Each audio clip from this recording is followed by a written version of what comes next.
Hello बच्चों, आइए आपको आज पढ़ाते हैं पौधों में निषेचन। पिछली वीडियो में आपको मैंने परागण पॉलिनेशन पढ़ाया। परागण के पश्चात ही पौधों में निषेचन होता है। जब परागण हो जाता है तो जो परागकण पॉलन ग्रेन है वो जब मादा भाग वर्तिकाग्र पे पहुंचता है तो वहाँ पे जो परागकण है वो बदल जाता है आपका मेल गैमेटोफाइट में, नर युग्मकोद्भिद में। जब नर युग्मकोद्भिद में बदल जाता है तो वो 3 कोशिका और 3 केंद्रक वाली संरचना का निर्माण करता है, जिसमें से 2 नर युग्मक होते हैं और एक कायिक कोशिका होती है।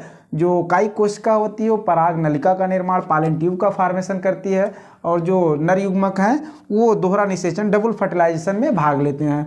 ऐसे ही जो आपका गुरु बीजाणुधानी थी ओव्यूल बीजांड, उससे गुरु बीजाणु जो बने थे मेगास्पोर, वो भी एन टाइप कोशिका, अगुणित कोशिका थी, लेकिन वो समसूत्री विभाजन के द्वारा विभाजित होकर के वो मादा युग्मकोद्भिद या एम्ब्रियोसाइक का निर्माण करती है, जो 7 कोशिका और 8 केंद्रक वाली संरचना होती है। इसमें एक एग सेल अंडा कोशिका होती है, इधर आप देख रहे होंगे एक अंडा कोशिका है, और एक आपका सेंट्रल केंद्रीय कोशिका है जिसमें 2 ध्रुवी केंद्रक हैं, और 3 प्रतिव्यासांत कोशिकाएं एंटीपोडल सेल हैं, और 2 सिनर्जिड सेल सहायक कोशिकाएं हैं। सहायक कोशिकाएं पराग नलिका को प्रवेश करने में मदद करती हैं, उसके पश्चात नष्ट हो जाती हैं। प्रतिव्यासांत कोशिकाएं पोषण प्रदान करती है केंद्रीय कोशिका और अंडा कोशिका को, एक सेल को, उसके पश्चात नष्ट हो जाती हैं। तो जब निषेचन होने लगता है पौधों में तो केवल एक केंद्रीय कोशिका बचती है जिसमें 2 ध्रुवीय केंद्रक हैं, और एक अंडा कोशिका बचता है। ये 2 कोशिकाएं रहती हैं।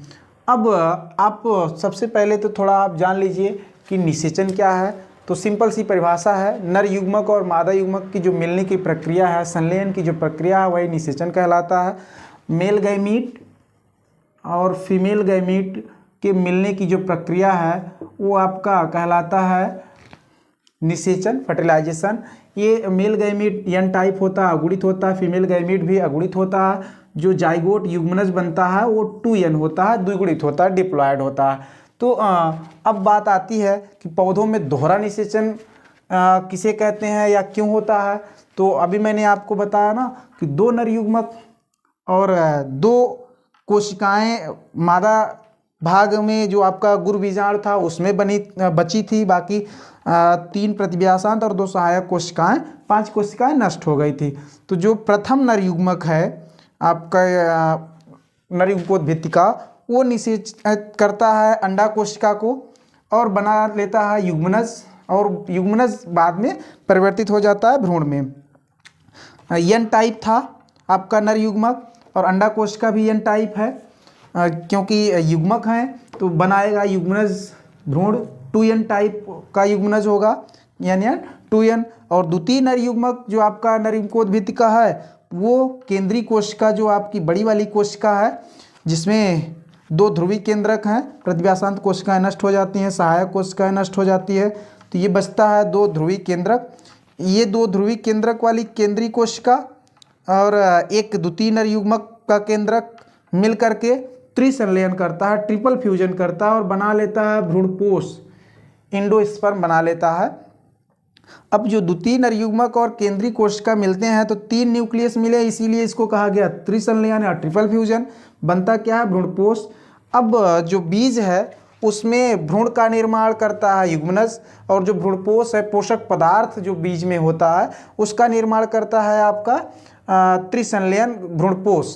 तो भ्रूणपोष आपका 3 केंद्रक वाला होता है, और जो युग्मनज भ्रूण होता है वो 2 केंद्रक वाला होता है, या डिप्लॉयड इसको कह सकते हैं, और ये ट्रिप्लॉयड, क्योंकि इसमें 3 केंद्रक मिले हैं तो ट्रिप्लॉयड, इसमें 2 केंद्रक मिले हैं तो डिप्लॉयड आपका।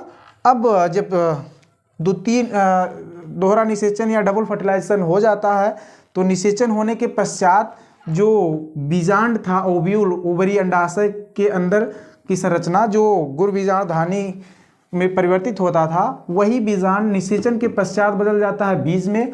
और जब बीजांड बीज में परिवर्तित होता है निषेचन के पश्चात, तो बीजांड की 2 परत हैं, एक बाह्य अध्यावरण, एक अंतः अध्यावरण, आउटर इंटीगुमेंट और इनर इंटीगुमेंट। तो आउटर इंटीगुमेंट जो है बाह्य अध्यावरण बदल जाता है बीज के बाह्य परत में, टेस्टा में। बीज की जो बाहरी परत है वो टेस्टा बहुत कठोर होती है, हार्ड, और जो बीजांड ओव्यूल की अंतः परत है इंटरनल इंटीग्यूमेंट वो बदल जाता है आपका टेगमेन में, ये सॉफ्ट मेम्ब्रेन है।